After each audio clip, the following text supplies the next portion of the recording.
Oke, sudah? Sudah? Slide-nya hilang, Bu. Oh, slide-nya. Tadi laptop saya mati, sorry. Kelihatan? Kan materinya udah saya kirim kemarin. Kelihatan. Ada kok di PPT. Iya, Bu.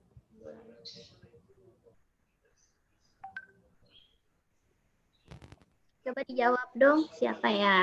Bentar.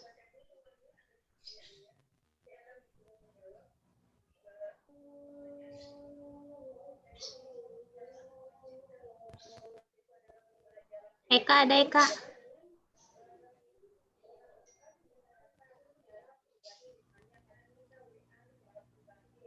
Kameranya tolong diaktifkan ya. Selama sinyal yang nggak masalah, tolong diaktifkan kameranya. Aduh.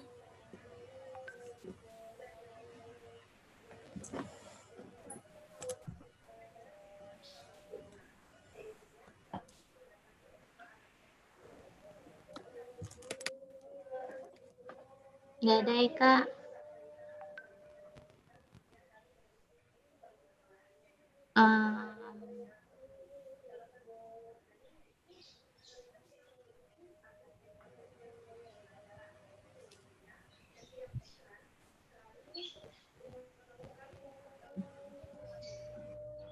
Ada yang sudah? Eka gimana Kak? Udah coba ngerjain? Maaf Ibu, saya habis dari toilet. Oke. Habis. Galuh, udah Galuh?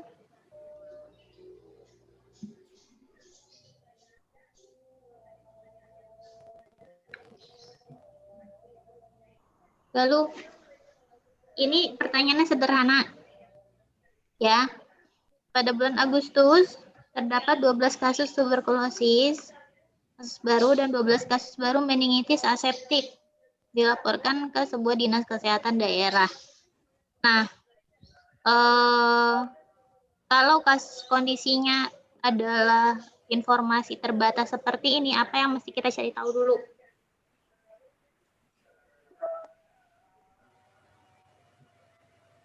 Kasus sebelumnya dulu ya, Bu ya?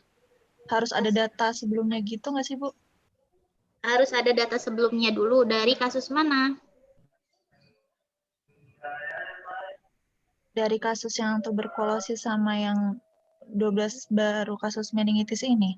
Oke, tuberkulosis sama meningitis aseptik. Kamu jawabnya nomor kedua dulu berarti nih ya, pertanyaan nomor kedua dulu ya. Informasi tambahan, pertama harus ada data sebelumnya. Nah, data spesifik sebelumnya yang kapan yang harus kita ketahui? Bulan setahun. 3 Bulan bulan terakhir kali ya, Bu? Terakhir, Bu. 3 bulan terakhir? 3 bulan terakhir. Lihat polanya. Lihat penyakitnya. Penyakit TB sama meningitis aseptik dia seperti apa polanya? Oh, dia per 6 bulan berarti sekitar 1 tahun ya, Bu? 1 tahun terakhir. 1 tahun. Minimal adalah 1 tahun terakhir. Patokannya di bulan apa yang harus kita bandingkan? 2 kali masa 13. Agustus, Januari. Agustus tahun sebelumnya. Untuk apa kita harus mencari tahu data di bulan Agustus tahun lalu? Buat menentukan itu wabah atau klaster. Ya, untuk memastikan apakah dia wabah ataupun klaster. Klaster. Nah, kemudian pertanyaan yang pertama, ya sebenarnya bisa dijawab. Jadi, yang nomor 1, oke, kita harus cari tahu data tahun sebelumnya ya. Iya. Sebelumnya. Nah, yang nomor 2 ini. Nomor 2. Oke, tapi ada lagi dukungan informasi yang harus kita pahami ketika kita mendapatkan kasus suatu penyakit. Coba ada yang bisa menjawab nggak nomor 1? Sebenarnya sebelum kita tahu data tahun sebelumnya, kita sudah bisa memprediksi nih 12 ini 12 kasus TB sama 12 kasus meningitis termasuk wabah atau klaster? Sebelumnya di daerah Cluster. tersebut belum ada kasus. Itu Gimana klaster. Ode? Sebelumnya di daerah itu belum ada kasus. Di daerah itu belum ada kasus. Jadi kasus wabah atau klaster?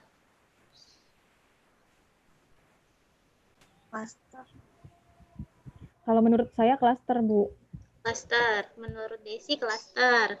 Kalau menurut Karena- dua-duanya klaster Desi. Iya, karena kalau bedanya wabah sama klaster kan kalau wabah itu dia ada peningkatan dan dia harus kita juga harus concern sama expected value-nya itu, Bu. Tapi kalau klaster itu kan baru dia lebih expected value atau enggak, yang penting dia ada kasus baru, ada peningkatan. Nah, itu bisa dibilang klaster gitu. Oke. Kalau yang lain gimana?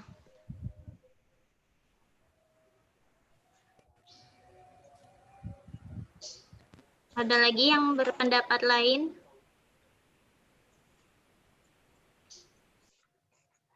Tidak ada. Nah, sekarang, oke, siapa yang mau mencoba menjawab? Silakan. Klaster, Bu. Klaster, siapa tuh tadi yang jawab? Vini ya? Iya, Vini. Ini, Bu. Gimana Vini? Iya, Bu. Kenapa klaster, Vin? Klaster. Yang Kalau wabah itu ditentuinnya. dua-duanya klaster? Melaporinnya ke Menteri Kesehatan. Iya, enggak. Oke. Kalau wabah enggak ini apa namanya? Maksudnya bukannya Dinas Kesehatan yang melaporkan, tapi maksudnya di narasi ini adalah ada pelayanan kesehatan yang melaporkan ke Dinkes bahwa ditemukan 12 kasus baru TB dan 12 kasus baru meningitis. Itulah maksudnya. Nah, pertanyaan saya, TB dan meningitis ini apakah wabah ataukah klaster? Kalau yang meningitis kayaknya jarang deh, Bu, di puskesmas. Kalau meningitis jarang. Jadi Iya. gimana Prita? Kalau yang TB itu tuh sering. Jadi ibaratnya udah maksudnya apa ya? Udah kayak program yang udah gitu loh laporan-laporannya. Tapi kalau yang meningitis ini yang kayaknya jarang. Jadi yang kemungkinan itu tuh yang wabah yang lebih ke meningitis sih kayaknya. Kayaknya wabah itu lebih ke yang meningitis dibandingkan yang TB. Oke. Kalau TB dengan jumlah 12 kasus ini tidak termasuk besar ya jumlahnya ya. Beda dengan 12 kasus meningitis. Nah, maka bekal apa yang harus dimiliki oleh seorang investigator adalah bekal riwayat alamnya, suatu penyakit, dan pola penularannya. Ya, dari mulai masa inkubasi sampai prognosis terakhir gitu. Berapa lama masa inkubasinya, kemudian penyakit itu punya pola musiman atau tidak, itu harus kita ketahui. Ketika kita mendengar istilah tuberkulosis, nah TB ini apakah dia dipengaruhi oleh waktu penyakitnya? Enggak. Dia bisa menyerang orang kapan saja ya kan? Enggak jelas musim hujan, musim kemarau, tetap kalau selama kondisi lingkungan yang mendukung untuk penularan tinggi pada penduduk dan lain-lain, maka bisa tetap terus meningkat jumlah kasus TB-nya. Tapi kalau meningitis seperti apa?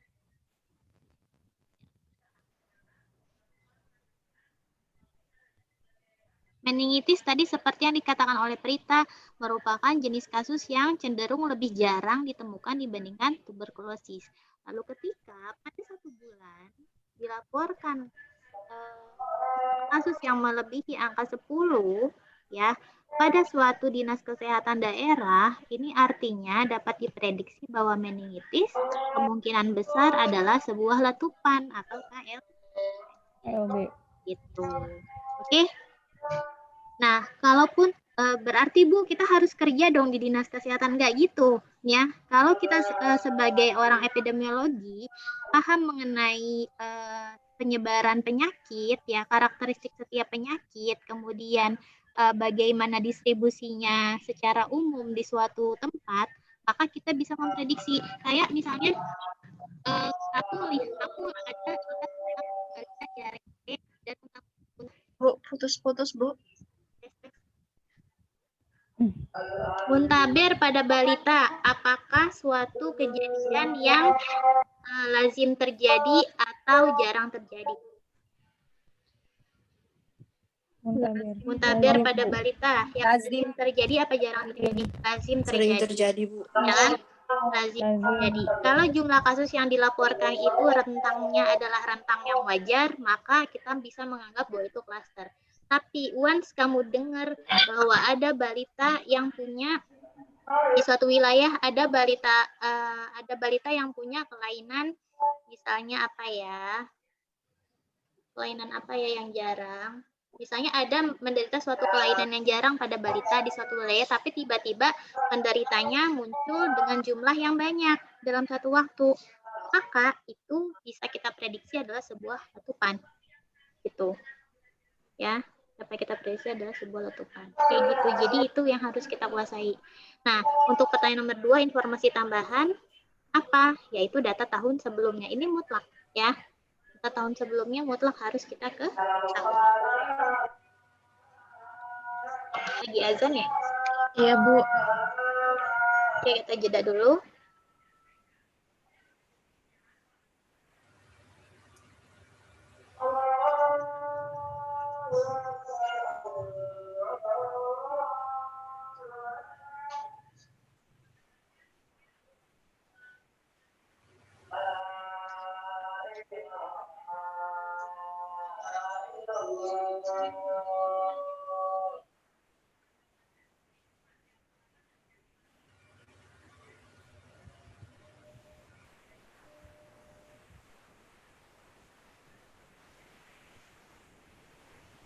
Satu jam lagi ya. Ini kayaknya langkah-langkah yang berikutnya kita nggak keburu. Sholatnya jam 1 keberatan nggak? Nggak, Bu, nggak apa-apa. Nggak apa-apa ya. Kita lanjut dulu ya. Iya.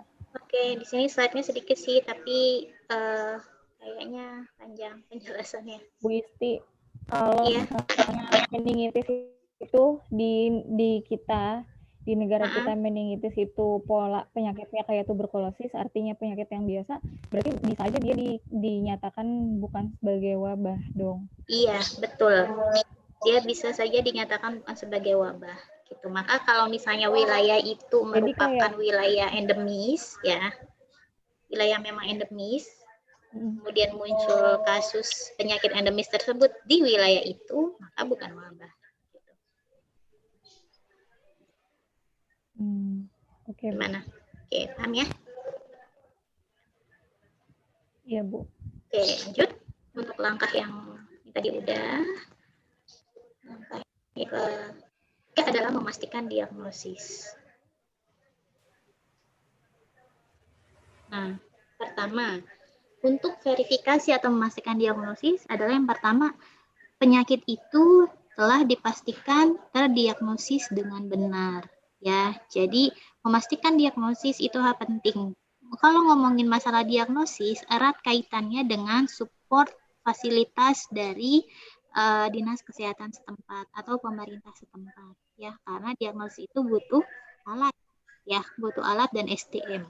Kemudian untuk menyingkirkan kesalahan uji laboratorium seiring meningkatnya jumlah kasus yang didiagnosis. Nah ini, jadi kalau diagnosisnya salah atau alat ukurnya salah, maka diagnosisnya juga pasti kan beda hasilnya. Terus uji dan diagnosis yang terverifikasi itu bisa menepis kesalahan uji laboratorium.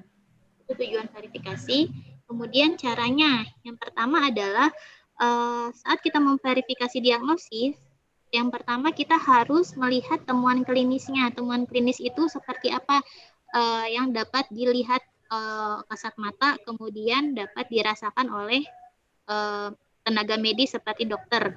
Si pasien misalnya mengeluhkan demam, ketika diukur dengan termometer suhunya tinggi, misalnya 39, maka temuan klinisnya demam, kemudian misalnya dia punya keluhan diare, temuan klinisnya diare. Lalu dari hasil laboratorium misalnya dilihat pada kalau diare, kalau mau lihat ada infeksi bakteri, itu kan dilihat fesesnya ya. Iya. Atau gimana sama sampel darahnya kan? Ada peningkatan di sel darah putihnya atau tidak. Nah, kalau itu hasilnya sesuai, diare kemudian dia di sampel fesesnya ditemukan jenis bakteri yang tidak lazim gitu, selain E. coli ya, jenis bakteri yang lain yang tidak lazim temukan dalam koloni yang cukup besar, maka menyebabkan dia diare. Kalau misalnya disentri, oh ternyata ada entamuba dysenteriae di dalam fesesnya, berarti kan confirm dia disentri, seperti itu ya, verifikasinya seperti itu. Kemudian nah, ini hasil tesnya harus konsisten dengan dengan temuan klinis. Nah, kalau tidak konsisten, evaluasi teknik lab dengan lab yang berkualitas. Ya, mungkin hasil labnya yang kurang baik. Atau misalnya gini, si pasien tanpa gejala, tapi saat diperiksa laboratorium itu mendukung untuk diagnosis si pasien. Artinya ada asumsi yang lain. Asumsinya adalah kemungkinan si pasien ini terinfeksi, tapi dia masih dalam fase awal penularan ya, masih fase awal masa inkubasi seperti itu. Atau kalau misalnya kasusnya seperti COVID, artinya adalah varian atau apa ya, kalau varian itu bahasa ininya apa ya? Ragam tingkatan gejala dari penyakit COVID-19 itu sangat luas gitu. Spektrumnya sangat luas dari yang tanpa gejala bahkan sampai yang parah sekali ya. Maka yang kalau kondisinya seperti itu diketahui baik yang tanpa gejala, ini aturan pembandingan temuan klinis dengan hasil laboratorium tidak mutlak. Karena kita sudah mendapatkan bukti bahwa dari mereka yang terdiagnosis positif, misalnya hasil PCR-nya itu positif. Nah, tapi ternyata si pasiennya tidak menunjukkan gejala apapun, bukan berarti diagnosisnya salah gitu. Yang harus dipercayai adalah hasil laboratoriumnya, gitu ya. Jadi ini kan referensinya adalah pada penyakit yang memang bergejala. Ini baru nih, kasus-kasus COVID kan termasuk jenis yang wabah yang baru ya. Varian gejalanya sangat beragam. Itu menjadi tantangan bagi ahli kesehatan. Nah, tadi detailnya yang sudah saya jelasin di slide pertama. Ini teknisnya seperti ini, ringkas hasil temuan gejala klinis dalam distribusi frekuensi. Jadi kalau kamu punya data, misalnya kamu didatangi pasien, kita sebagai petugas kesehatan di Vaskes atau kita sedang active case finding di rumah-rumah warga, kita listkan punya gejala apa saja, misalnya kayak yang paling relevan sekarang karena COVID ya. COVID itu dia punya list gejala-gejala khas dan gejala-gejala umum misalnya. Ada gejala-gejala umumnya misalnya demam, kemudian hilang indera penciuman, hilang indera perasa, misalnya kemudian batuk, kering, terus apa lagi sih? Terus ada gejala-gejala khususnya seperti ruam, seperti itu ya, dan lain-lain. Nah, itu kita harus bikin ringkasannya dalam distribusi frekuensi. Kemudian nanti kita bandingkan gejala mana yang paling sering dialami oleh pasien tersebut. Kemudian kita datangi kasus, wawancara kalau memungkinkan. Kalau untuk penyakit yang karantina maka tidak boleh kita datangi. Tujuannya untuk ini ya. Pertama, mendapatkan pemahaman yang lebih baik tentang gambaran klinis penyakit. Kalau kita lihat langsung pasiennya, periksa langsung pasiennya itu supaya tahu gambaran klinis penyakitnya seperti apa. Bagaimana persepsi pasien. Jadi kalau dalam ilmu kesehatan masyarakat itu kita ada yang namanya psikologi kesehatan. Ya, psikologi kesehatan adalah mempelajari bagaimana manusia mempersepsikan rasa sakit yang dia rasakan saat dia terinfeksi suatu agent gitu. Jadi kadang daya tahan kesakitan setiap orang itu kan berbeda, ya kan? Ada orang yang kalau dia meriang dikit tuh udah pengennya rebahan aja, sakit nggak bisa ngapa-ngapain. Tapi ada orang yang ngerasa itu gejala ringan nggak masalah gitu kan. Nah ini jadi yang perlu kita ketahui sebagai ahli kesehatan, bagaimana persepsi si pasien, apakah gejalanya itu yang dia rasakan ringan ataukah berat. Dari persepsi ini, tugas kita apa? Tugas kita adalah mengkuantifikasikan ke dalam skala standar yang terukur. Jadi harus tetap objektif. Jadi biasanya penilaiannya seperti ini kalau kita wawancara langsung ya. Misalnya apa yang Ibu rasakan? Saya merasakan sakit kepala. Sakit kepalanya bagaimana tingkatan sakitnya? Kalau misalnya Ibu saya minta memberikan skor dari 0 sampai 10 misalnya. Berapa skor sakit kepala yang Ibu rasakan sekarang? Misalnya dia bilang antara 7 sampai 8. Nah, itu scoring itu merupakan salah satu upaya kita untuk mengkuantifikasikan tingkatan gejala dalam standar ukur, gitu ya, dalam standar ukur. Kemudian paparan mereka sebelum menjadi sakit untuk mencari tahu kira-kira faktor risiko penularannya ada di mana. Ya, terus kita juga mesti tanya menurut Anda, menurut si pasien apa yang menyebabkan mereka sakit. Kira-kira Ibu habis ngapain ya, Ibu bisa sakit kepala kayak gini, gitu. Atau karena kalau misalnya dia punya riwayat hipertensi, kemudian dia punya pola makan tidak baik, misalnya, itu kalau yang hipertensi. Kalau yang penyakit menular, nah ini kita mendatangi kasdem wawancara itu tujuannya untuk itu. Kemudian, apakah mereka mengenal orang lain atau mereka pernah bertemu dengan orang lain dengan penyakit yang sama? Nah, ini membantu kita untuk melacak. Kalau sekarang istilahnya adalah tracing, ya, kontak tracing. Mereka punya kesamaan nggak dengan orang yang memiliki penyakit? Apa kesamaannya? Oh, sama-sama kerja di tempat yang sama, misalnya, gitu. Berarti itu memudahkan kita untuk kontak tracing, melacak kasus yang lain. Kemudian percakapan dengan pasien sangat membantu. Ini ya, tadi yang saya bilang, menghasilkan hipotesis tentang etiologi dan penyebaran penyakit. Maka seorang investigator itu harus pandai dalam komunikasi kesehatan, gitu. Nah, dari tadi di awal kita diminta untuk bikin gejala klinisnya dibikin dalam distribusi frekuensi, karena epidemiologi harus bisa mengkuantifikasikan segala sesuatunya dalam angka. Nah, pertama kita harus bikin daftar gejala dulu, kemudian kita hitung persen kasus yang mempunyai gejala tersebut. Misalnya dari 100 orang ada 20 yang demam. Demam 20, pusing misalnya 30. Kemudian batuk misalnya 50. Nah, kita persenkan, oh yang demam berarti 20%. Yang pusing 30%. Yang batuk 50%. Ini maksudnya membuat distribusi frekuensi.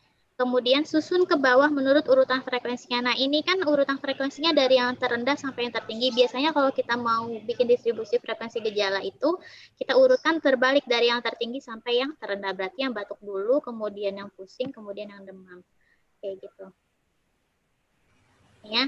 Ini contoh kasus. Misalnya terjadi KLB di wilayah X dengan jumlah kasus 50. Diketahui kasus dengan gejala demam 50 orang, nyeri sendi 46, dan diare 42 orang. Nah, kasusnya 50, berarti penyebutnya 50. Dari keseluruhan gejala yang dirasakan, semuanya demam. 50 dari 50 demam, maka 100% dia demam. Kemudian nyeri sendi, 46 dari 50 itu nyeri sendi. Maka 46 per 50 dikali 100% hasilnya adalah 92%-nya merasakan nyeri sendi. Kemudian diare, 42 dari 50-nya diare. Artinya 42 dibagi 50 dikali 100% adalah 84%. Ini yang namanya tabel distribusi frekuensi gejala klinis. Sampai sini ada yang mau tanya?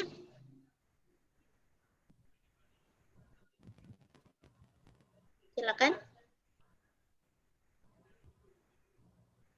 Tidak ada? Cukup jelas ya, kita lanjut. Nah, setelah kita memverifikasi diagnosis, yang kedua adalah menetapkan definisi kasus. Langkah yang keempat adalah menetapkan definisi kasus. Nah, apa sih definisi kasus? Definisi kasus adalah kriteria standar untuk memutuskan apakah seseorang harus diklasifikasikan memiliki kondisi kesehatan tertentu. Nih, definisi kasus ini punya batasan wajib, yaitu ada batasan waktu kriteria klinis. Kriteria klinis ini adalah gejala, kemudian pembatasan waktu yang dirasakan dalam kurun waktu berapa lama, kemudian tempat, wilayahnya di mana, dan orang. Karakteristik orangnya seperti apa? Apakah perempuan, laki-laki berdasarkan jenis kelamin, ataukah berdasarkan kelompok umur, ataukah berdasarkan pekerjaan, tempat kerja, ini tempat kerja ya maksudnya. Kalau pekerjaan itu dia sebagai apa, buruh kah atau apakah, ini karakteristik orang. Jadi definisi kasus itu harus spesifik mencakup keempat hal ini. Nah, definisi kasus juga mesti dibatasi dalam kurun waktu. Nah, kurun waktu berkaitan dengan apa? Dengan masa inkubasi. Ya, dengan masa inkubasi dan riwayat alamiah suatu penyakit. Siklus penyakit tersebut dari dia mulai masuk agent yang masuk ke tubuh host sampai dia menimbulkan gejala pertama. Ya, jadi masa inkubasinya berapa, kemudian dari gejala sampai gejala awal, apakah dia langsung mulai levelnya berat atau dari ringan dulu kemudian ke sedang ke berat. Nah, ini pembatasan waktu itu berkaitan dengan itu. Kemudian berdasarkan tempat tadi yang saya bilang, ya penduduk di Kabupaten X misalnya, atau karyawan di pabrik tertentu, dan berdasarkan orang yang tadi saya bilang, itu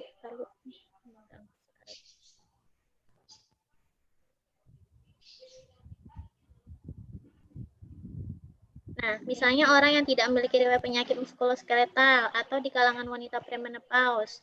Muskuloskeletal itu penyakit tulang dan sendi ya, otot-otot dan tulang dan sendi. Nah, oke. Nah, ini berdasarkan standarisasi WHO, ini sumbernya dari puluhan tahun yang lalu. Jadi, klasifikasi kasus secara umum itu dibagi menjadi 3. Yang pertama adalah confirm. Ini adalah level tertinggi. Kasus confirm artinya adalah kasus yang memiliki gejala klinis yang spesifik, menciri khaskan suatu penyakit tertentu, kemudian hasil uji laboratoriumnya juga memverifikasi gejala tersebut benar adanya terinfeksi agent tertentu. Gitu. Ini namanya confirm. Ya, kalau yang probable adalah kasus yang memiliki gejala klinis khas suatu penyakit. Jadi kayak misalnya COVID nih, dia udah ada batuk, sesak gitu ya. Kemudian keluhannya apalagi? Awalnya demam, kemudian batuk kering gitu. Nah, tapi belum ada uji labnya, atau misalnya dia sedang melakukan uji PCR tapi belum keluar hasilnya, maka dia masuknya ke dalam kasus probable. Nah, ada yang namanya kasus possible. Kasus possible adalah mereka yang punya gejala umum suatu penyakit. Misalnya dia cuma demam saja atau misalnya batuk pilek aja tanpa ada sesak misalnya. Nah, ini masih masuknya ke possible karena belum khas pada suatu penyakit tertentu. Gitu. Perbedaannya confirm, probable, sama possible. Nah, ini dari zaman dulu saya belajar epidemiologi, saya pahamnya seperti ini ya, klasifikasi kasus. Maka ketika waktu awal-awal Kementerian Kesehatan membagi definisi kasus pada COVID itu banyak sekali, ada PDP, ada ODP, ada OTG, ada apalagi itu. Banyak ya yang aneh-aneh. Nah, itu saya bingung, itu sumbernya dari mana. Hingga sampai di bulan Juli lalu dibuat revisi ya, pembaharuan tentang istilah definisi kasus. Senangnya ribet-ribet kementerian kita tuh ya. Padahal sudah dari puluhan tahun yang lalu Organisasi Kesehatan Dunia sudah bikin standar kayak gini ya, confirm, probable, dan possible. Tinggal disesuaikan saja sama penyakitnya gitu. Nah, contoh klasifikasi kasus, contohnya wabah diare akibat diare berdarah akibat E. coli. Yang confirm didefinisikan adalah pertama, ditemukannya E. coli jelas terverifikasi hasil laboratorium pada kultur tinja anak usia sekolah, berarti di sini spesifikasinya wabah pada anak usia sekolah. Anak usia sekolah adalah karakteristik orang. Ya, orang di wilayah X Ini tempat, jelas ya. Dengan gejala gastrointestinal, ini adalah klinis, gambaran klinis. Oke. Kemudian pada 5-8 November 2018 waktu. Maka keempat variabel ada di dalam definisi kasus.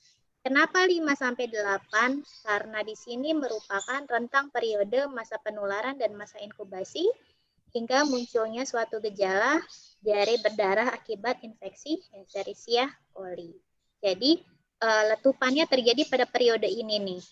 Ya, letupannya terjadi pada periode ini, maka harusnya pemeriksaan laboratoriumnya tidak boleh lebih lama atau terlalu lama dari rentang terjadinya letupan gitu. Karena takutnya gejalanya sudah selesai, hasil laboratoriumnya belum keluar, si kasus nggak masuk ke dalam definisi confirm. Itu yang setahu saya itu yang terjadi pada banyak penderita COVID.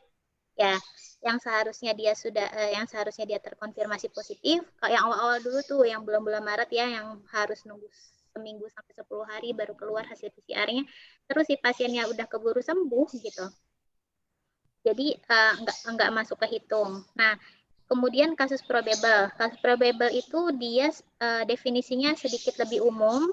Bedanya adalah pada ini, hasil konfirmasi laboratoriumnya belum ada atau tidak ada ya. Diare berdarah pada anak usia sekolah di wilayah X pada 5-8 November. Ada kondisi klinis spesifik diare berdarah karena diare itu tidak semuanya berdarah. Kemudian yang kedua adalah anak usia sekolah, variabel orang. Kemudian di wilayah X variabel tempat dan 5-8 November variabel waktu. Ini kasus definisi kasus probable. Kalau kasus possible, dia lebih umum gejalanya. Kram perut dan diare. Di sini tidak disebutkan diare berdarah. Jadi, seluruh anak usia sekolah yang punya kram perut sama diare, itu semuanya masuk kasus possible. Ya, pada anak usia sekolah di wilayah X pada 5-8 November 2018. Ini sama definisi variabel orang dan variabel tempat waktunya sama. Yang membedakan probable dengan possible adalah kriteria dari gejala klinisnya. Seperti itu.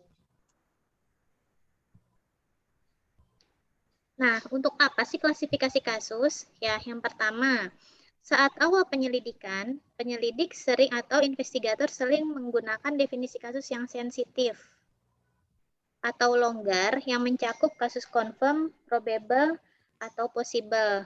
Nah, biasanya seperti ini. Jadi kalau misalnya kita sebagai investigator membuat klasifikasi kasus itu sangat berkaitan erat dengan kondisi, tempat, dan fasilitas yang menunjang. Jadi kalau dulu itu pernah ditemukan wabah di sebuah wabah keracunan makanan ya di sebuah kapal pesiar yang tidak mungkin dilakukan uji laboratorium di situ gitu karena nggak ada labnya, maka boleh nggak kita memberikan definisi kasus yang tertinggi adalah kasus probable misalnya. Boleh nggak? Boleh saja. Karena apa? Karena tidak ada penunjang uji laboratorium di tempat itu, gitu ya. Nah, kalau misalnya kondisinya biasa, yang punya fasilitas penunjang uji laboratorium, nah biasanya penyelidik itu bikin beda-beda nih. Kalau misalnya dia hasil laboratoriumnya sangat bagus dan mudah dan cepat dilakukan, bisa langsung dibuat definisinya confirm dulu. Dari yang confirm untuk menjaring kasus-kasus yang lain, maka dibuatlah definisi menurun dari probable ke possible. Tapi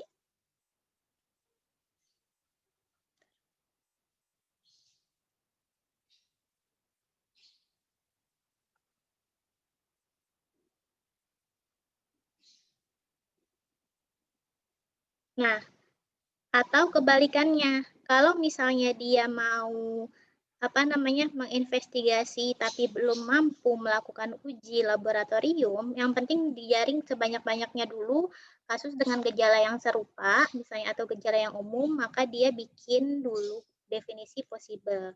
Ya, definisi possible, pokoknya semua yang punya gejala ini kita list aja dulu, kemudian nanti baru kita persempit definisinya menjadi probable, kemudian ketika probable inilah yang nantinya akan diuji laboratorium. Karena kalau yang possible semuanya diuji laboratorium, kapasitas labnya nggak cukup, misalnya itu bisa gitu. Jadi sebenarnya klasifikasi kasus ini sangat dinamis ya, sangat dinamis dan bergantung atau menyesuaikan dengan kondisi yang terjadi di lapangan.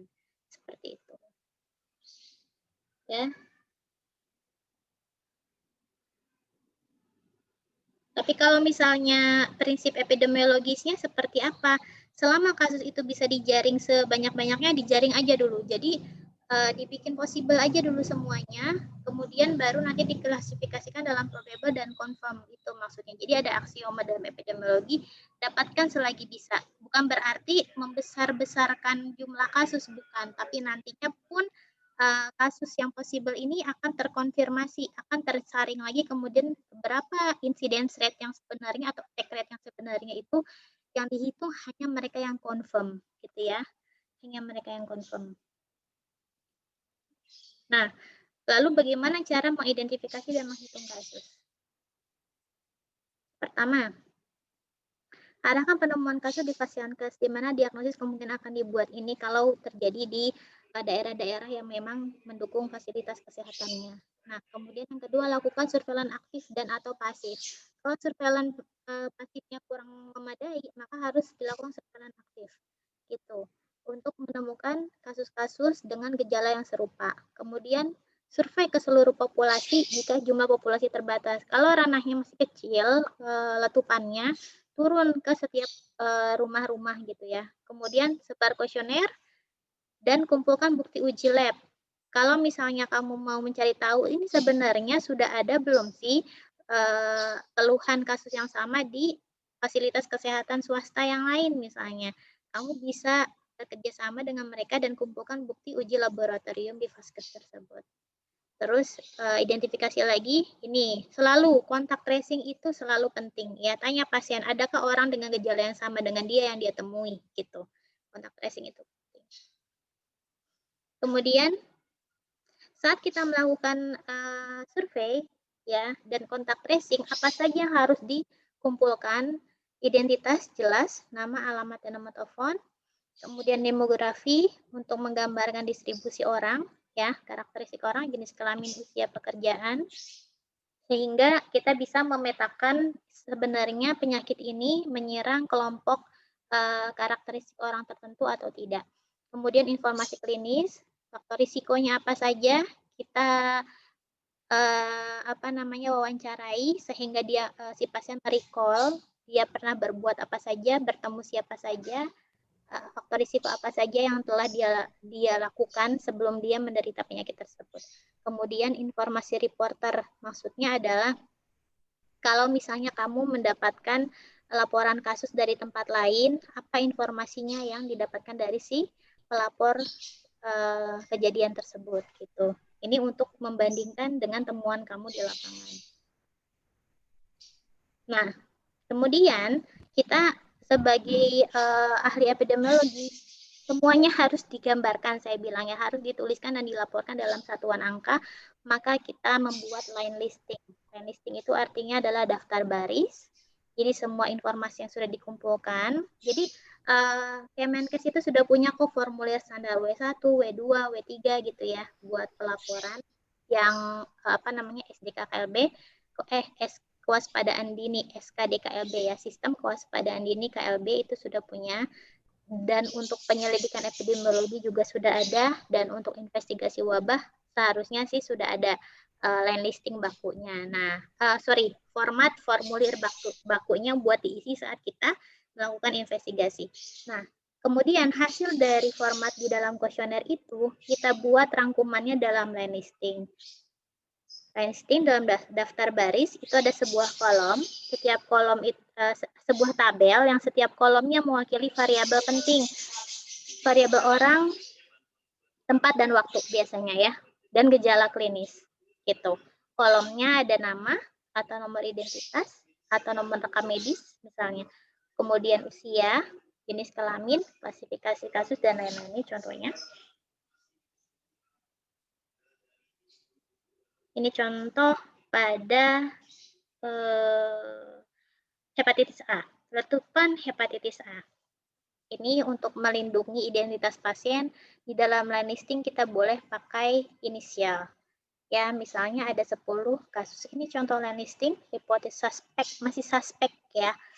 Suspek itu artinya apa? Probable atau possible? Probable. Probable atau probable? Ya, probable karena dia sudah punya gejala yang Khusus. gejala yang khusus. Oke. Nah, ini ada 10 kasus. Ini tanggal pelaporannya ya. 10 itu bulannya karena ini berbahasa Inggris. 12, 13, 15, 16, 18. Ini berapa sih 11 ya? Ini tanggalnya. Date of onset adalah tanggal pertama si kasus mengalami gejala. Gejala pertama ya. Tanggal si kasus mengalami gejala pertama. Ini date of onset.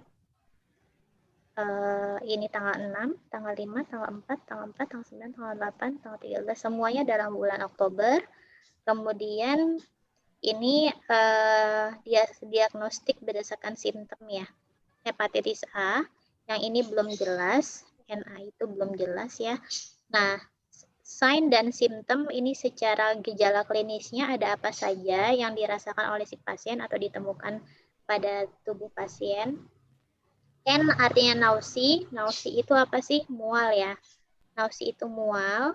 Kemudian V, vomiting, muntah. A, anoreksia. Anoreksia itu nggak nafsu makan ya? Iya. Ya, kemudian F itu fever, demam. U itu dark urine, urinnya gelap. C itu jaundice, kekuningan. Ya, kekuningan.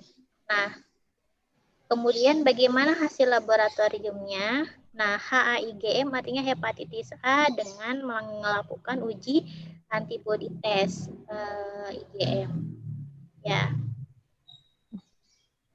Kemudian ini untuk variabel orangnya, karakteristik orang, ada usia dan ada jenis kelamin. Di sini tidak ada pekerjaan ya. Line listingnya seperti ini, contoh line listing. Mungkin kalau yang kerja di Vaskes sudah familiar dengan tabel seperti ini. Ini istilah umumnya adalah line listing. Gitu, atau daftar baris. Itu S bintang apa, Bu? Mana? S bintang. Mm-mm. S bintang itu skleral. Skleral itu kalau dilihat yang ada pada kasus nomor 3, ya ini jaundice. Jaundice-nya ini adanya di sklera. Sklera apa sih? Di mata ya. Oh. Dikasih tanda bintang berarti mungkin yang kuning hanya matanya aja gitu, tapi kulitnya enggak. Kan kalau hepatitis A itu kuningnya sampai kulit-kulit kan? Iya Bu, kuning Bu. Ya, kuningnya sampai kulit-kulit gitu. Kalau dia ada tanda bintangnya, artinya kemungkinan besar si nakesnya mengidentifikasi kuning pada pasien hanya pada mata saja. Mata. Gitu, selera mata saja. Gitu. Ada lagi pertanyaan? Tidak ada. Nah, latihan lagi nih. Coba bikin line listing ya, KLP keracunan makanan di desa A. Data klinis sebagai berikut. 83 kasus, memiliki gejala klinis, 45 orang mual-mual, 22 orang diare, 64 orang sakit tenggorokan, 21 orang ruam, 18 orang gejala lain. Yang pertama, bukan bikin line listing, tapi bikin distribusi frekuensi gejala klinisnya. Seperti apa? Di tabel tadi, diurutkan dari gejala yang terbesar sampai gejala yang terendah. Boleh kalau kamu sekarang kuliahnya pakai laptop, bisa dibikin di PowerPoint atau di Excel atau di Word, silakan nanti saya minta nge-share screen, atau kalau yang coret-coret di kertas, boleh nanti difoto terus di-share di sini ya. Kemudian diagnosis sementaranya apa menurut kamu? Mereka sakit apa sih?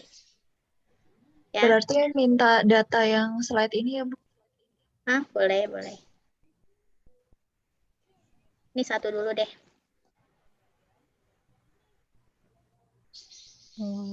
Atau mau dibikin PR aja?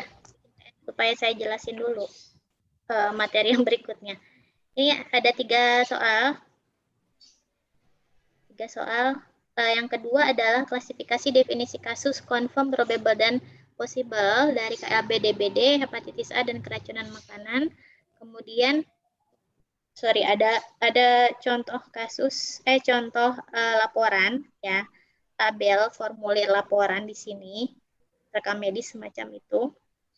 Kemudian saya minta kamu bikin line listing kayak gini. Takutnya makan waktu lama. Ini nanti aja, dibikin PR aja. Minggu depan dikumpulkan kali ya. Dikumpulkan boleh. Biar Dikumpulkan apa dipresentasiin pas Ibu aja, Bu? kalau untuk memastikan semuanya mengerjakan sih dikumpulkan. Cuman nanti deh, nanti ya saya presentasi yang ini dulu. Yang terakhir, ada pertanyaan dulu nggak? Belum, Bu. Lanjut Belum ya? aja, Bu. Lanjut aja ya, saya jelasin dulu. Masih ada setengah jam lagi, lumayan. Tapi ini kayaknya, coba aja dulu. Nah, ini selanjutnya adalah langkah berikutnya, yaitu dari tadi kan 4A, 4B sudah, definisi kasus, memastikan diagnosis sudah, definisi kasus sudah, mendeskripsikan kasus, menghitung kasus sudah. Nah, sekarang kita masuk ke epic deskriptif. Epic deskriptif itu adalah analisis lanjutan setelah kita mengklasifikasikan kasus berdasarkan orang, tempat, waktu, dan gejala klinisnya. Jadi ini berkaitan ya. Kalau ini sudah jelas, definisi kasusnya sudah jelas, kemudian distribusi gejala klinisnya sudah jelas, orang-orangnya seperti apa karakteristiknya sudah jelas, tempatnya di mana sudah spesifik, waktu terjadinya juga sudah spesifik, maka akan sangat mudah untuk kita membuat epic deskriptif. Deskriptif, OTW, kalau orang epic sebutnya OTW. Kenapa OTW? O-nya orang, T-nya tempat, W-nya waktu, gitu ya. Atau PPT, person, place, sama time. Itu kalau bahasa Inggrisnya, PPT. Tujuannya, ini masih berbahasa Inggris.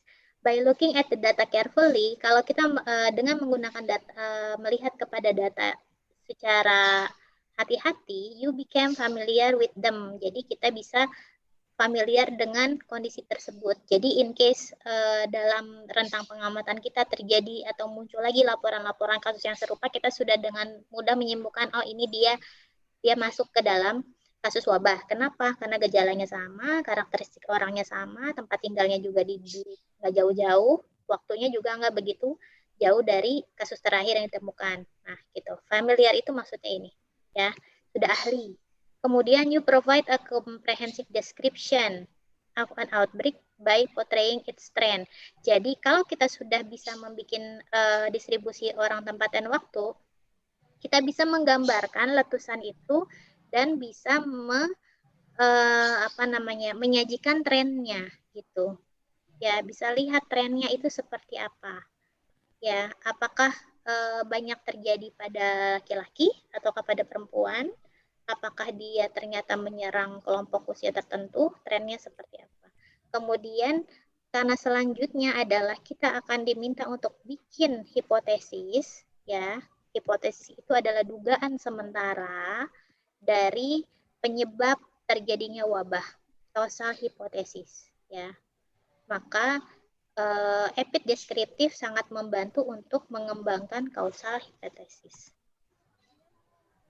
Nah, tadi time, waktu dulu definisinya adalah perjalanan waktu terjadinya epidemi digambarkan dalam histogram.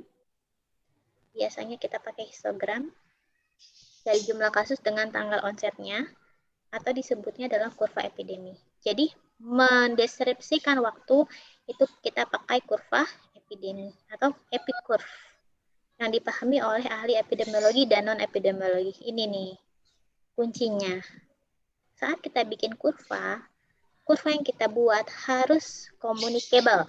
Communicable artinya adalah mudah dipahami oleh orang awam. Ya, itu yang sulit. Nah, ini time dulu. Orang sama tempatnya cenderung lebih mudah. Fungsinya adalah dapat mengetahui di mana investigator berada. Ingat waktu awal-awal saya jelasin waktu kayaknya di epic casting juga ada ya, yang kurva letusan. Kalau kita berada di tengah-tengah puncak, kita belum akan sadar bahwa itu puncak, gitu ya. Kecuali posisi kita ada di akhir wabah, kita baru akan tahu bahwa puncaknya sudah lewat, gitu. Jadi kurva epidemi itu membantu kita di mana posisi kita berada dalam suatu epidemi, dan kita dapat memprediksi apa yang mungkin terjadi di masa depan. Jadi pola penularannya kita bisa prediksi seperti apa, tingkat penularannya akan seperti apa dalam kurun waktu beberapa hari ke depan misalnya. Kemudian kalau penyakit sudah diketahui periode inkubasinya, ya, maka investigator dapat menyimpulkan periode waktu pajanan yang mungkin. Jadi kira-kira kalau dia gejalanya di hari sekarang, kemudian penyakit itu inkubasinya 5 hari, berarti kita mundur ke belakang. Oh, kemungkinan besar dia terpapar di hari kelima ini. Maka seharusnya saat kita kontak tracing dan investigasi penyebab, kita harus fokus untuk mewawancarai si pasien apa yang dia lakukan di tanggal ini, di 5 hari sebelumnya ini. Gitu. Nah, kemudian dapat menarik kesimpulan tentang pola epidemi. Nah, ini ya, kalau kita bikin kurva, kita bisa menyimpulkan apakah dia common source, ataukah propagated, ataukah keduanya. Mungkin nggak keduanya. Gitu. Kalau keduanya gimana itu, Bu? Kalau keduanya adalah biasanya dia common source, ya. Biasanya dia common source, tapi meluas. Misalnya gini, ada satu pabrik, ya. Ada satu pabrik yang punya limbah, kok kayak rumah. Kemudian limbahnya dialirkan ke aliran sungai di wilayah X. Nah, aliran sungai ini mengalir ke pemukiman warga. Kan kalau aliran sungai ini butuh waktu ya, buat menyebabkan efek pada masyarakat sekitarnya. Nah, kira-kira kalau dari aliran sungai ini untuk menimbulkan suatu penyakit akibat agent yang dibawa oleh aliran sungai, masyarakat mana yang akan lebih mudah terkena duluan? Mereka yang rumahnya atau pemukimannya lebih dekat dengan sama sungai dulu, ya, dengan sungai dan dengan si pabrik, gitu kan? Nah, kemudian kalau misalnya dia agent hidup, ini biasanya keduanya ini biasanya terjadi pada agent hidup, ya. Pola epideminya bisa terjadi ketika agentnya adalah agent hidup. Misalnya let's say dia salmonella aja. Kok salmonella sih? Salmonella, ya, cobalah let's say salmonella. Nah, salmonella ini kemudian menginfeksi masyarakat yang tinggal di bantaran sungai. Jadilah salmonellosis. Nah, salmonellosis itu kan masa inkubasinya sekitar semingguan ya. Ya, semingguan, 6-7 harian. Kemudian orang-orang di sini banyak yang terkena salmonellosis. Nah, lalu misalnya terjadi suatu migrasi yang besar dalam wilayah tersebut. Diiringi juga aliran sungainya terus nih ke bagian hilir, ya. Terus ke bagian hilir, kalau misalnya pabrik ini adanya di dataran tinggi, maka dia akan turun sampai ke muara, ya, kebuang deh. Nah, ini, maka dia akan terus turun sampai ke muara laut, gitu kan. Artinya sampai ke pemukiman yang di dataran rendah, dia akan terus mengalir, gitu. Nah, kalau ini terjadi secara konsisten pencemarannya, kemudian dengan pertimbangan masa inkubasi, ya, pertimbangan masa inkubasi yang singkat, artinya kemungkinan saat wabah terjadi di wilayah ini saja, ini akan menimbulkan apa? Common source kan? Karena masa inkubasinya hanya 7 hari. Masyarakat sini kemungkinan akan tertular dan punya gejala pada waktu hari ke-7, kemudian kemungkinan besar akan terjadi secara bersamaan. Nah, lalu sembuhnya pun dalam periode yang berdekatan pasti. Hanya pada mereka yang tinggal di sini. Tapi ketika aliran sungainya ke sana semakin meluas, maka kemungkinan jika mereka yang sakit di sini sudah sembuh, yang ini baru sakit. Kenapa? Karena alirannya baru nyampe ke pemukiman mereka, ya nggak? Iya kan? Alirannya baru nyampe ke pemukiman mereka, terus mereka baru terpajan, baru terinfeksi, baru sakit. Ada letupan lagi. Nah, itu faktor pertama. Faktor kedua, misalnya di wilayah ini terjadi migrasi. Misalnya ada pengiriman tenaga lokal ke wilayah lain. Nah, tenaga lokal ini yang dikirim, ternyata mereka masih terinfeksi salmonellosis. Salmonellosis kan fekal oral ya.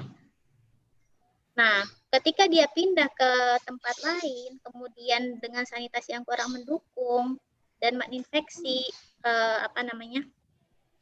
menginfeksi orang lain melalui fekal oral, maka di wilayah lain bisa terjadi letupan lagi, gitu kan? Nah, ini kalau di tracing ternyata masih punya keterkaitan, kita bisa sebut ini adalah wabah atau epidemi. Ya, kemudian common source itu bisa disimpulkan hanya pada kasus indeks atau kelompok kasus indeks. Kalau kita bikin kurva epidemi dalam skala besar, maka dia polanya gabungan.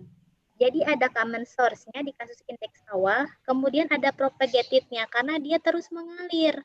Gitu. Karena dia terus mengalir selama di sini sumber polutannya, ya sumber pencemarnya masih terus mengeluarkan agent.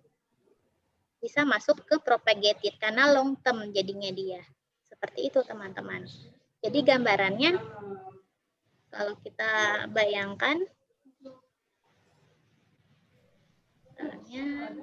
di sini kita praktik bikin kurva epidemi. Ya.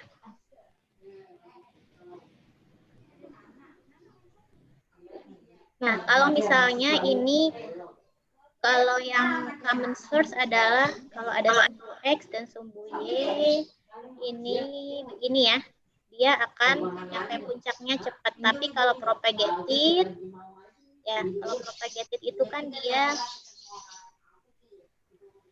landai. Ini ya, itu seperti ini. Ini propagated. Nah, kalau dalam satu waktu terjadi keduanya, sorry.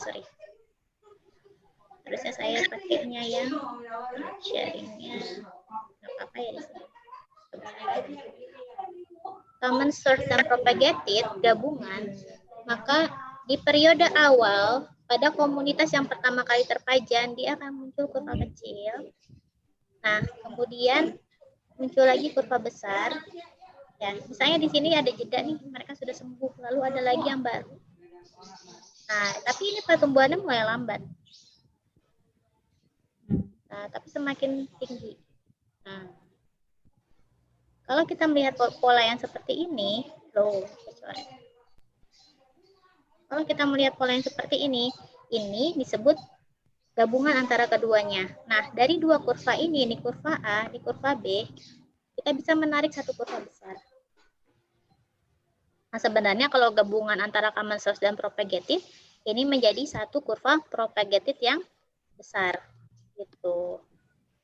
Karena yang common source masuknya ke bagian propagated. Menjadi koloni indeks gitu ya. Koloni indeks atau kumpulan klaster penderita yang pertama.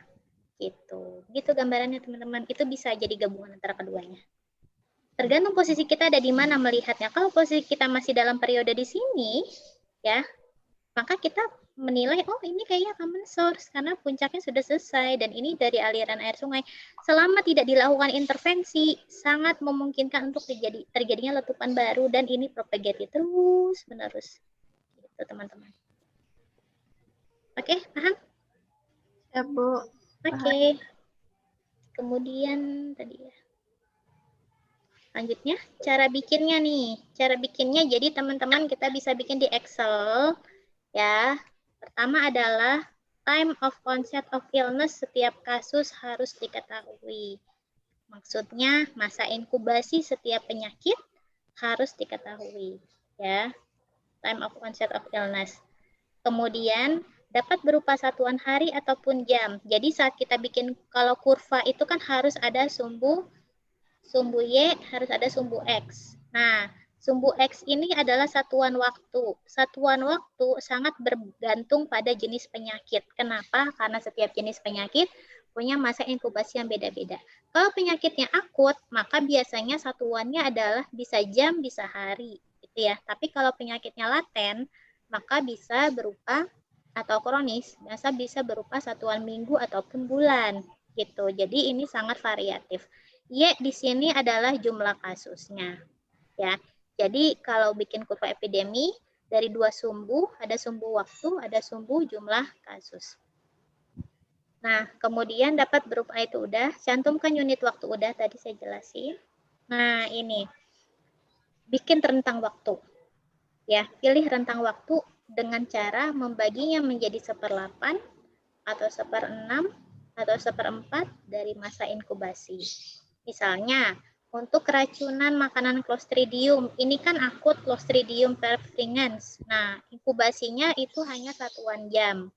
Maka kita bikin rentang waktu. Kalau di Excel itu kan setiap kotak itu mewakili dalam epic curve atau kurva epidemi, setiap kotak mewakili satu kasus. Jadi kalau kurva epidemi itu sangat spesifik. Teman-teman kita harus ngitungnya per kotak per satu kasus. Maka kalau dalam satu hari ada ratusan kasus, ternyata dia adalah Clostridium perfringens, kita nggak boleh bikin satuannya dalam hari. Tapi dilihat inkubasinya cuma 10-12 jam, artinya setengah hari. Maka rentangnya ya kita harus bikin interval, nanti saya jelasin di Excel. Intervalnya itu hitungannya adalah dibikin 1/8, 1/6 atau 1/4 dari masa inkubasi. Jadi kalau dia masa inkubasinya 10-12 jam, kemudian kasusnya beberapa hari terjadi, kita bisa bikin sumbu X itu, sumbu X ini ya, unit waktunya 2-3 jam rentangnya. Maka kalau 10-12 jam jadi 1/4-nya ya, 1/4. Kalau 12 dibagi 4 kan 3 jam. Itu ya, 1/4-nya. Rentang waktunya 1/4. Gimana bentuknya nanti? Bentar, kita bikin dulu di sini. Saya mau buka Excel, contoh saja. Di sini ada, oh ini nih ada contohnya kok di sini. Sebentar, berarti saya mesti jelasin dulu. Tahun lalu saya ngajarin investigasi wabah. Itu untuk kasus penyakit yang inkubasinya diketahui. Kalau yang tidak diketahui, gimana caranya? Pertama, kita mesti bikin beberapa kurva dengan unit yang berbeda. Ya, karena kalau kayak waktu COVID belum ketahuan masa inkubasinya, maka bikin unitnya beda. Unit apa? Unit satuan waktunya. Kamu bikin dalam satuan hari, kamu bikin dalam satuan minggu, misalnya kamu bikin dalam satuan bulan. Bagaimana? Dan lalu setelah itu tentukan mana kurva yang paling cocok gitu. Kemudian nanti ada contohnya menggambarkan point source epidemic ya pada penyakit hepatitis A kalau nggak salah. Nah, kurva pertama mendistribusikan sebaran kasus dengan lebih jelas, kurva kedua memisahkan kasus indeks lebih jelas. Jadi akan ada perbedaan ketika kita membandingkan sumbu X-nya, unitnya satuannya apa. Perhatikan periode pra-epidemi. Ini penting saat kita mau bikin kurva, menggambarkan latar belakang atau jumlah kasus expected. Yang diharapkan itu expected, ya, jumlah kasus yang biasa terjadi di periode sebelumnya.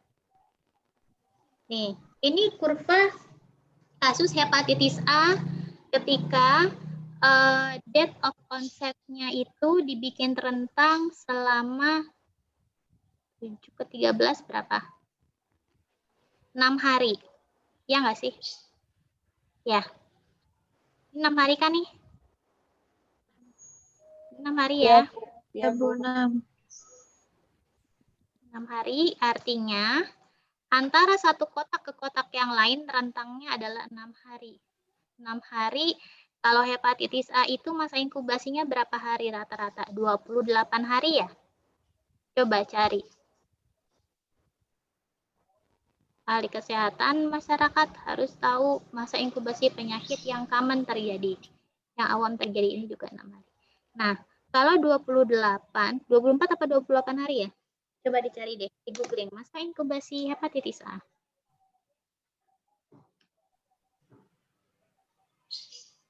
Berapa hari? Sampai 6 minggu. 2 sampai 6 minggu, Bu. 6 minggu ya? Itu, Bu. Rata-rata 28 hari nih. Kalau saya dapat rata-ratanya aja. Kalau 6 minggu kan paling panjang. 6 Oh, iya. kali 7 udah 42. Rata-rata 28 hari, Bu. Iya, rata-rata 28 hari. Maka kita ambil masa inkubasi rata-rata aja. Ya. Kayak COVID nih, kayak COVID. Inkubasinya kan 14 hari ya. Maksimal. Tapi rata-ratanya kan 5 hari kan. Maka yang kita ambil adalah inkubasi rata-rata. Nah, kemudian kalau hepatitis A, 28 dibagi 6 berapa tuh? 28, ini kan intervalnya 6 hari. 28 dibagi 7, 4 ya? 4. Jadi seperempatnya lah ya, seperempat dari 28 hari. Ini berarti interval yang dibuat dalam kurva epidemi adalah seperempatnya. Nah, kemudian kalau kamu lihat di sini pada tanggal 6 November ditemukan kasus indeks. Ya. Kisaran 6 November gitu. Ditemukan kasus indeks ya, ditemukan kasus indeks di sini. Nah, kemudian ada yang berwarna hitam yaitu food handler sebentar. Case. Kasus positif yang terjadi pada pekerja catering ya, food handler ya. Pada pekerja catering. Ya. Kemudian ini juga terjadi pada pekerja catering. Kemudian ini kasus umum. Kasus umum mungkin mereka yang makan makanan tersebut dari hasil penyajiannya si catering, makanan masakan cateringnya ya. Ini, nah ini setiap kotak mewakili satu kasus teman-teman. One case ya, satu kotak satu kasus. Nah kemudian yang abu-abu adalah kasus sekunder. Apa itu kasus sekunder? Kasus sekunder adalah kasus yang muncul akibat infeksi bukan dari sumber pertama. Ya, kasus sekunder ini adalah kasus yang muncul akibat infeksi bukan dari sumber pertama. Sumber pertamanya kan makanan yang terkontaminasi nih kayaknya. Posisinya kenapa? Karena kita lagi ngomongin catering, ya. Nah, cuman kasus sekunder ini terjadi ketika terjadi penularan dari orang yang terinfeksi kepada orang lain lagi melalui kalau hepatitis A kan juga fekal oral ya. Hepatitis A dia fekal oral juga mungkin dari penggunaan alat makan bersamaan dan lain-lain gitu. Jadi kemungkinan kasus sekunder ini merupakan keluarga atau relasi dari mungkin dari kasus indeks, mungkin dari pekerja yang lain, mungkin dari orang-orang yang terinfeksi di hari-hari awal ini karena kalau kita lihat 18 November sampai 12 Desember periodenya sudah hampir 1 bulan. Artinya masa inkubasinya sudah cukup. Gitu kan? Masa inkubasinya sudah cukup untuk terjadi penularan baru. Gitu.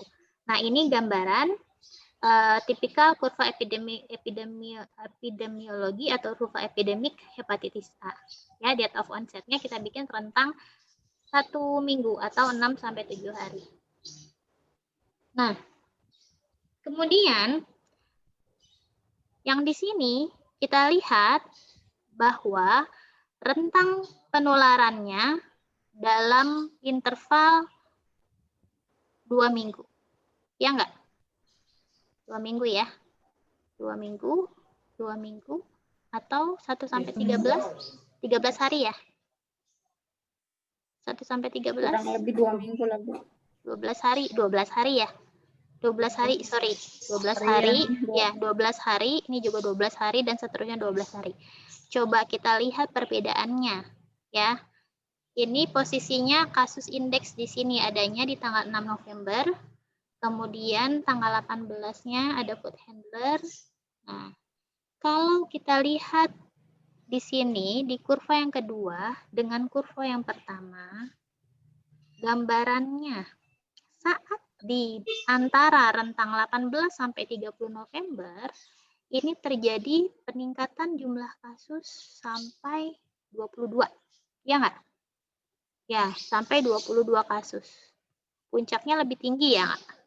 puncaknya lebih tinggi dibandingkan yang sebelumnya. Kenapa? Karena kita bikin intervalnya itu 14 hari. Semakin panjang interval waktu yang kita gunakan untuk membuat kurva epidemi, maka jumlah kasus yang terjadi di rentang waktu tersebut harus digabungin. Jadi kalau misalnya dia adanya di antara 18 sampai 30, maka di periode ini dia harus membuat gabungan antara jumlah kasus di tanggal 18 sampai 30 termasuk tanggal 24 gitu. Jadi seolah-olah kelihatan kumulatif kasusnya ya, kasus kumulatifnya menjadi lebih tinggi, ya nggak? Tinggi, iya. Kalau kita bikin lonceng kayak gini, kalau kita bikin lonceng yang di sini, dia cenderung lebih landai, ya nggak? Iya. Lebih tinggi mana loncengnya? Yang ini atau yang ini? Yang kedua ya. Yang kedua ya. Nah.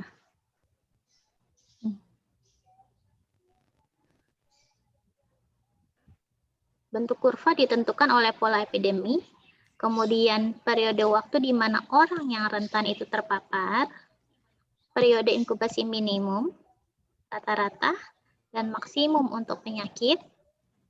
Ya, jadi sangat mempengaruhi ini. Jadi kita sebagai orang epidemiologi yang paham membuat kurva epidemik, yang paling penting untuk dipahami adalah periode masa inkubasi.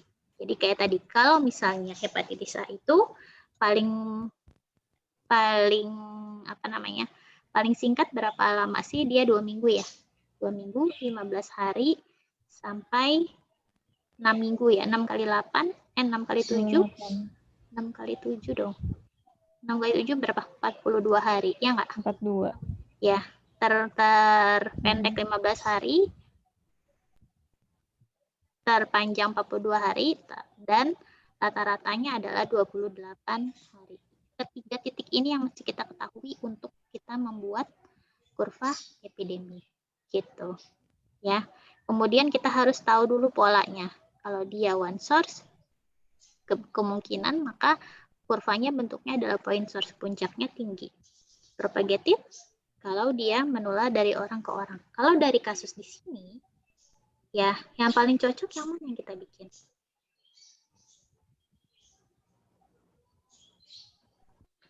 Nih, ada perbedaan antara kurva yang pertama dengan kurva yang kedua pada kasus terakhir. Teman-teman, kalau dari kurva pertama, 3 orang yang di antara 18 sampai tanggal 24 ini, yang ini nih, masuk ke dalam wabah atau enggak?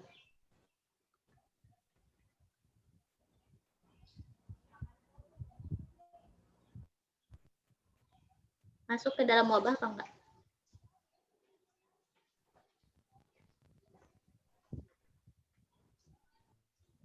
Ayo. Yang ini masuk ke dalam wabah apa enggak? Masuk, Bu. Kenapa masuk? Karena belum melewati. Karena belum melewati Masa inkubasi. Masa inkubasi. Nah, rentangnya adalah 12 sampai let's say tanggal 18 ya. Tanggal 18. Nah, 12 sampai tanggal 18 ini adalah rentang 1 minggu. Sehingga memungkinkan untuk terjadinya penularan dan masa inkubasi dari mereka yang terinfeksi di rentang tanggal 6 sampai ke tanggal 18 gitu. Jadi ini adalah kasus yang muncul kasus sekunder. Tapi kalau kita belum mengamati masa inkubasinya, hanya melihat kurvanya, seolah-olah ini tidak termasuk wabah nih. Nggak kelihatan kasus indeksnya. Seolah-olah muncul kurvanya seperti ini. Karena ada gap di antara dua ini, iya nggak? Ada gap di antara dua ini. Ya, berbeda saat kita membuat interval waktu di sumbu X menjadi 2 minggu, ini kelihatan dekatnya keterkaitan antara kasus pertama, ya, ini kasus indeks, dengan lonjakan kasus di 2 minggu kemudian. Lalu, dan ternyata mereka yang terinfeksi di tanggal 18 tadi ya, di tanggal 18 tadi masih berkaitan erat, karena ketika kita bikin intervalnya menjadi 2 minggu ini, kurvanya,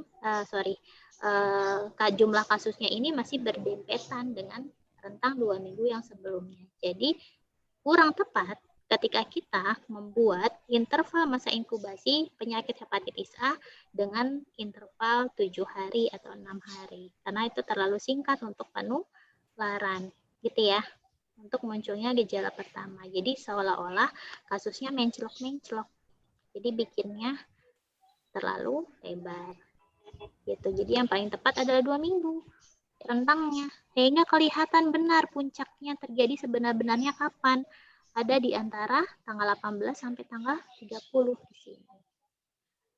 Antara tanggal 18 sampai tanggal 30. Di sini puncaknya. Seperti itu. Sampai sini ada yang mau tanya? Nah, ini ciri khasnya point source adalah kurva epidemik yang punya steep.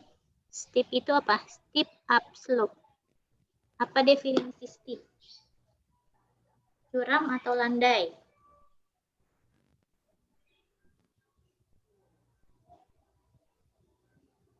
Steep itu adalah curam, ya. Point source itu kurva epidemiknya selalu garis naiknya selalu curam. Kalau curam dia naiknya langsung drastis, ya kan? Dan more gradual downslope. Jadi downslope-nya habis dari puncak, turunnya dia agak lambat. More gradual, tapi tidak begitu landai. Beda dengan yang propagated. Ya, which person are exposed to the same source over a relative brief period. Jadi tadi yang saya jelasin, ketika banyak orang terekspos atau terpajan sumber yang sama pada waktu yang relatif singkat. Ya, tapi pada nyatanya peningkatan kasus yang terjadi secara mendadak itu sudden exposure to a common source, artinya dia bisa memberikan info ke kita bahwa dugaan sumber penularannya pasti terjadi di sumber yang sama gitu, terjadi dari sumber yang sama. Jadi itu yang membantu kita saat kita tahu lonjakan kasus terjadi dalam jumlah yang banyak dalam satu waktu tertentu. Ini kemungkinan besar point source atau common source. Sumbernya pasti satu. Gitu. Makanya kalau kamu merhatiin kasus COVID yang di Wuhan pertama kali, yang ditemukan tuh berapa sih kasusnya? 1 atau langsung banyak? Langsung banyak. Langsung banyak. Artinya, menurut analisis epidemiologi, sumbernya satu sumber apa dari orang ke orang? Dari orang ke orang. Kalau langsung banyak? Satu sumber, Bu. Satu sumber. Jadi COVID mutasi ya. COVID itu mutasi ya. COVID itu mutasi kan terjadinya terlokalisir di pasar ya. Iya, Bu. Terlokalisir di pasar, sumbernya adalah hewan. Hewan kan? Hewan. Hewan ya, Kelelawar walaupun secara ilmiah belum terbukti gitu. Secara penelitian investigasi belum terbukti karena ya susah gitu kan. Waktu itu Cina sudah terlanjur karantina, nutup akses buat WHO masuk gitu, sehingga mereka keep data mereka sendiri tuh saat itu. Nah, jadi itu kan terjadinya terlokalisir di pasar apa namanya di Wuhan, yang pasar hewan liar itu ya. Iya. Pasar hewan liar. Jadi orang epidemiologi atau epidemiologis itu menduga kemungkinan besar sumber penularan pertama terjadi dari hewan. Ya, hewan yang terinfeksi ke orang-orang yang ada di pasar itu. Gitu. Kemudian dalam tubuh manusia, agen virusnya bermutasi, mengadaptasi diri, menyesuaikan diri dengan struktur genetik manusia, sehingga di kemudian hari dalam waktu singkat mampu menularkan dari orang ke orang. Jadi perkembangan virusnya seperti itu. Yang kalau dari yang saya ikuti seperti itu. Mungkin ada pandangan lain dari teman-teman. Nah, di awal ketika terjadi pelonjakan jumlah kasus yang secara signifikan dalam satu waktu yang singkat, itu sudah pasti jelas sumbernya adalah point source. Gitu. Karena pasar itu kan tempat terbuka. Beda dengan penularan di startup di Teju. Teju itu close place gitu, tempat tertutup. Ya, tempat tertutup. Dia masuk point source nggak? Iya, masuk point source ya. Kalau hitungannya cluster. Kalau hitungannya cluster dia masuk point source. Tapi kan ini sudah bagian dari wabah. Gitu. Jadi jarang sekali penyakit yang ditularkan dari orang ke orang itu R0-nya besar, itu jarang sekali. Satu orang bisa menginfeksi puluhan orang dalam satu waktu, itu jarang sekali kecuali kondisi lingkungannya memungkinkan. Gitu. Ya.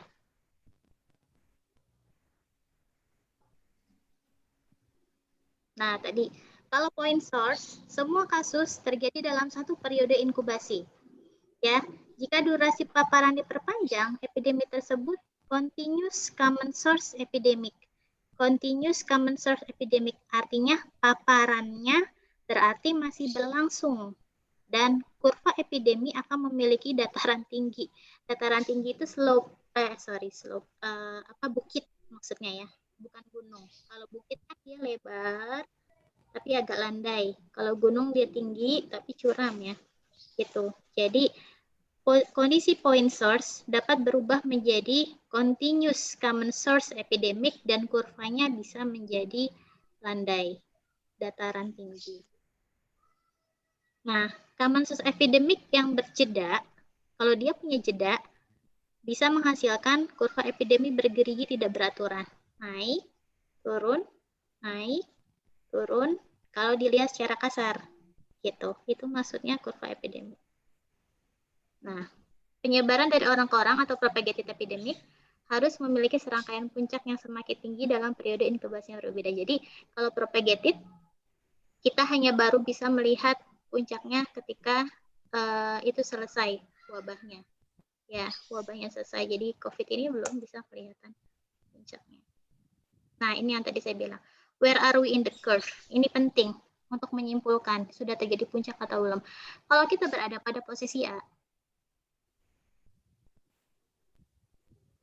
kita akan menilai bahwa sepertinya hari ini puncak. Ya. Tapi kalau kita ada di posisi B, kita baru bisa menilai bahwa puncak telah terjadi pada tanggal rentang 24 sampai 30 kemarin. Ini sudah mulai turun, sudah landai. Kalau yang di A, ini masih naik. Gitu ya. Jadi sangat penting menentukan di mana kita. Gitu. Tadi ini saya udah jelasin secara detail. Kuncinya ada di masa inkubasi.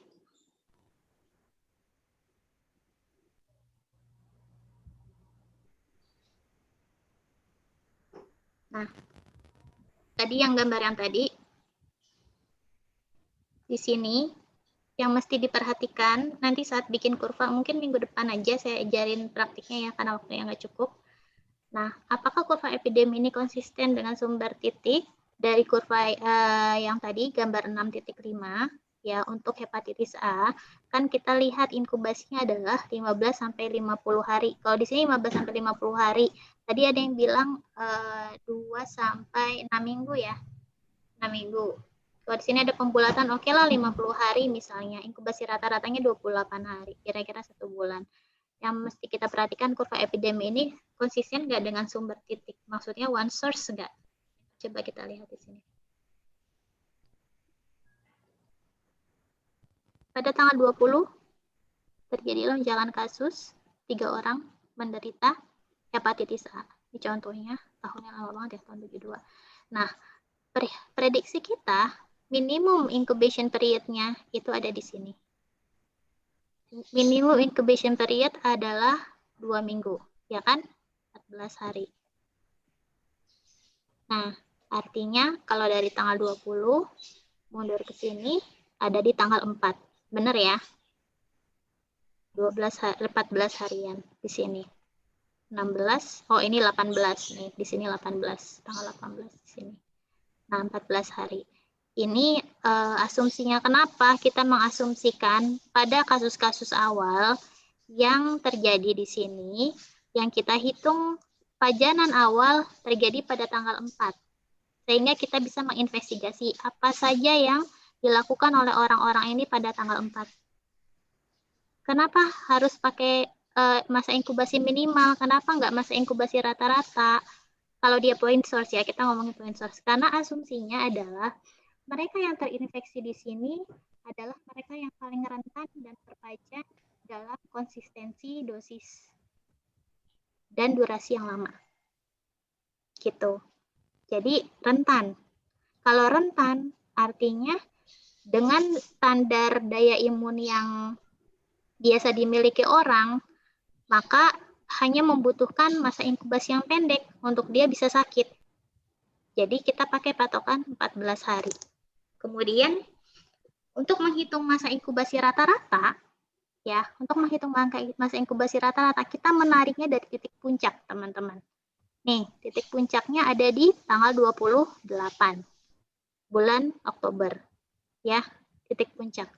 Nah, asumsinya di sini paling banyak orang menderita dengan paparan yang terjadi di 28 hari sebelumnya. Artinya 28 hari sebelum tanggal 28 adalah di tanggal 30 September. Di sini asumsinya adalah pajanannya ada di sini. Atau exposure. Exposure-nya ada di sini. Nah, untuk memastikan apakah kasus yang di tanggal 21 ini masuk ke dalam kasus akibat point source. Ini kan warnanya putih, artinya tidak ada kasus sekunder ya. Point source itu mendapatkan pajanan dari sumber yang sama, ya, sumber yang sama. Maka kita harus tarik mundur ke belakang sampai masa inkubasi maksimal. Masa inkubasi maksimal berapa? 50 hari. Ya kan? Maka 21 November kita hitung mundur 50 hari ke belakang. Jadi berapa? Tanggal berapa? 21 November ke 21 Oktober itu 1 bulan, 30 hari ya. Kemudian mundur lagi 20 hari. 21 berarti ada di tanggal 1. Artinya masuk ke dalam pajanan enggak? Masuk ke dalam rentang pajanan enggak? Masuk ya, karena di sini prediksi masa inkubasi minimal sama masa inkubasi rata-rata ada di tanggal 30 September. Tanggal 1 Oktober, kemungkinan si pasien nomor di tanggal 21 ini kena pajanannya. Jadi dia terinfeksi terakhir dengan masa inkubasi paling lama. Memprediksinya apa? Imunitasnya bagus. Pola makannya baik misalnya. Sanitasinya baik, mendukung. Sehingga saat ada virus hepatitis A masuk ke tubuhnya dia, si virus membutuhkan waktu 50 hari sampai menyebabkan si kasus memiliki gejala pertama. Gitu, sakit. Paham nggak sampai sini? Sebegitu rumitnya membuat kurva ya. Dan menganalisis, kalau kita punya kurva atau membaca kurva, bagaimana menganalisis si kasus ini masuk ke dalam point source atau tidak. Point source itu kuncinya satu, pajanannya harus satu, sumber pajanannya harus satu. Berarti ada di rentang tanggal sini, ya, 30. Yang di tanggal 20, mungkin nggak dia karena di tanggal 30? Ya mungkin, karena kan tadi kita hitungnya minimum incubation. 2 minggu. Oh mungkin saja dia terkena di tanggal 30, masih bisa. Gitu. Tapi kalau yang puncak, mutlaknya di puncak. Karena apa? Puncak itu menggambarkan kondisi umum masyarakat yang berisiko. Tingkat imunitasnya segini. Dan faktor risikonya paling banyak dilakukan oleh masyarakat itu di tanggal segini. Ya, pada mereka yang sakit di tanggal segini gambarannya. Maka yang harus kita tarik ke depan untuk memprediksi kapan terjadinya pajanan adalah perhitungan masa inkubasi rata-rata. Gitu teman-teman. Jelas Kak? Maaf kalau penyelesaian jelimet-jelimet emang susah. Kalau mau tanya silakan. Tadi udah saya jelasin. Berarti sebenarnya kuncinya tuh kita harus tahu dulu maksudnya penyakit apa yang mau kita investigasi, terus kita harus tahu dulu karakteristik penyakit itu apa, baru kita bisa menentukan dia klaster, dia wabah, terus kita baru bisa nentuin dia point source atau propagated, terus baru bisa bikin itunya kurvanya ya Bu. Iya, betul sekali Desi, seperti itu maksudnya.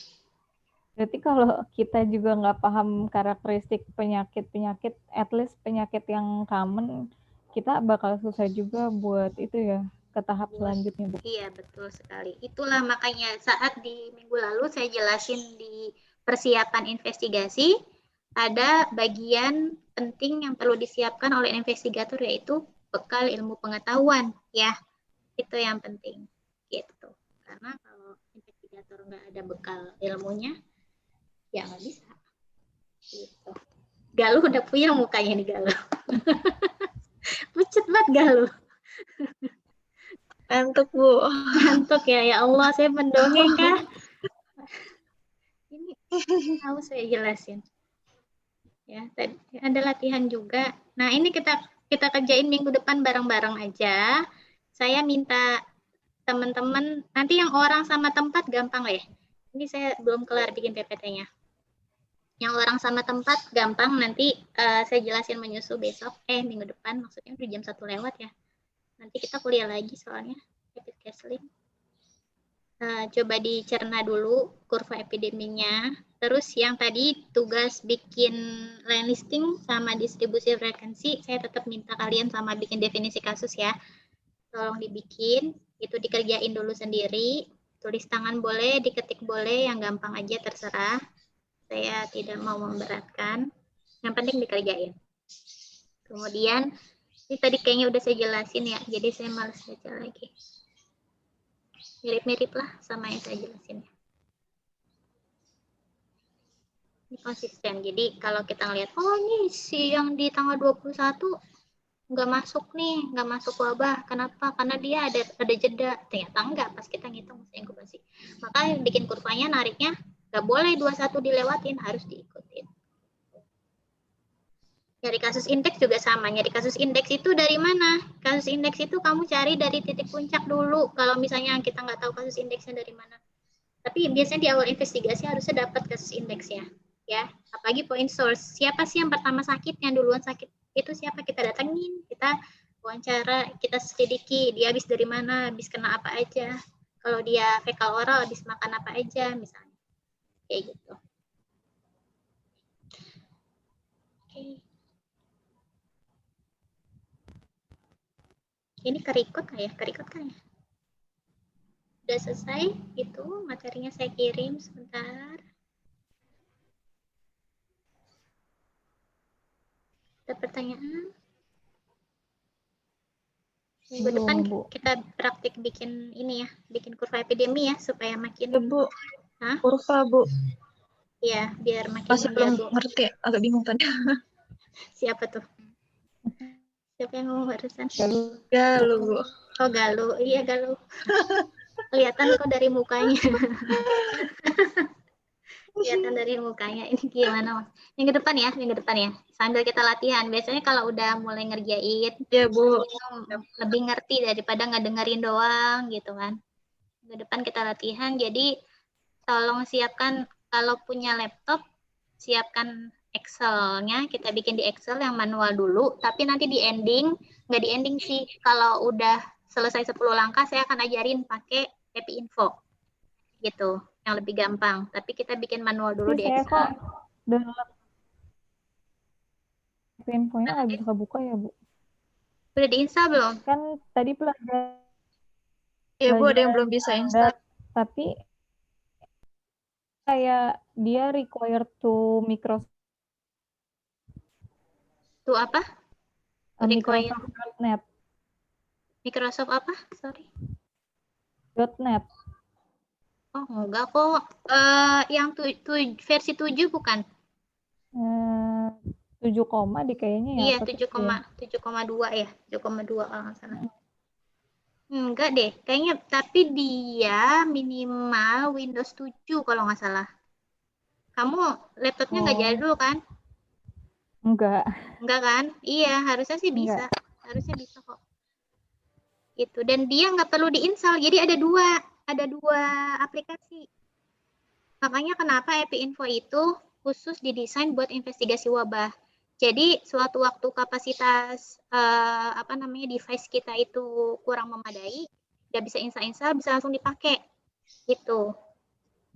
Emang nggak dikasih tahu sama yang ngajarin?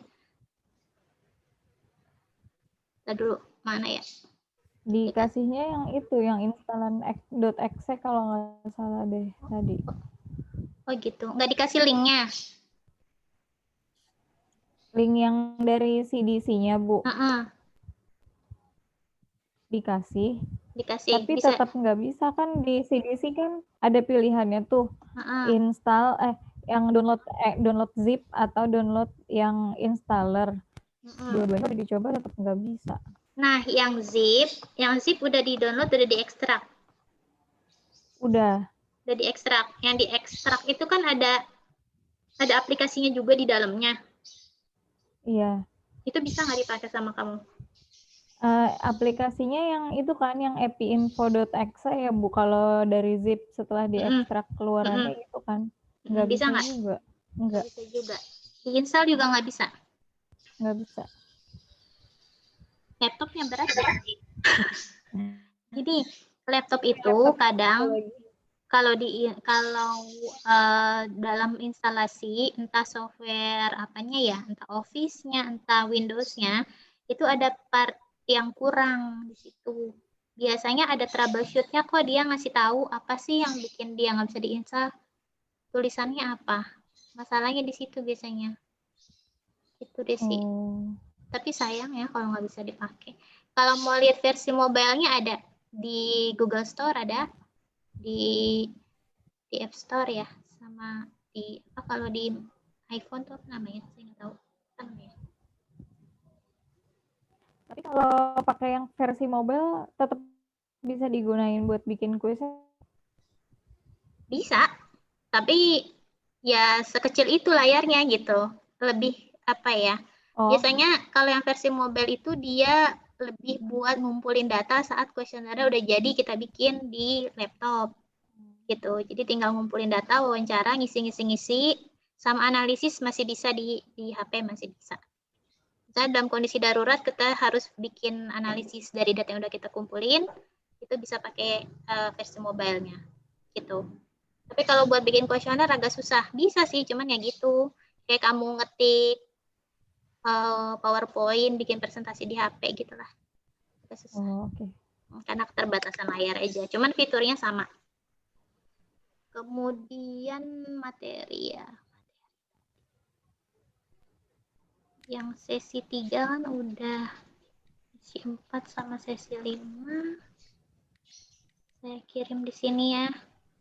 Chat sini aja ya. Atau di WhatsApp aja. Boleh WhatsApp. WhatsApp aja ya. Oh, dia udah alisnya sudah mengkerut. Oke. Bu, nanti masuk lagi jam berapa ya, Bu? Epic Casting. Jam yang Casting kan habis itu udah kelas ya. Jam kalau mau jam 2 tank itu kita langsung kuis. Habis gitu jam 2.10 kita udah mulai materi gitu ya. Kasih tahu yang lain ya. Biar nggak terlalu panjang ininya, jedanya. Oke. Ini ini kan Bu, pakai yang ini lagi. Sama aja. Saya capek bikin mulu tiap minggu, akhirnya saya bikin yang sama aja. Dealnya itu ya. Oke, Bu, siap. Ya, Aziza. Kuis Aziza sama Mau kapan kamu? Ntar aja habis Epic Casting. Zara udah bisa belum, Zara?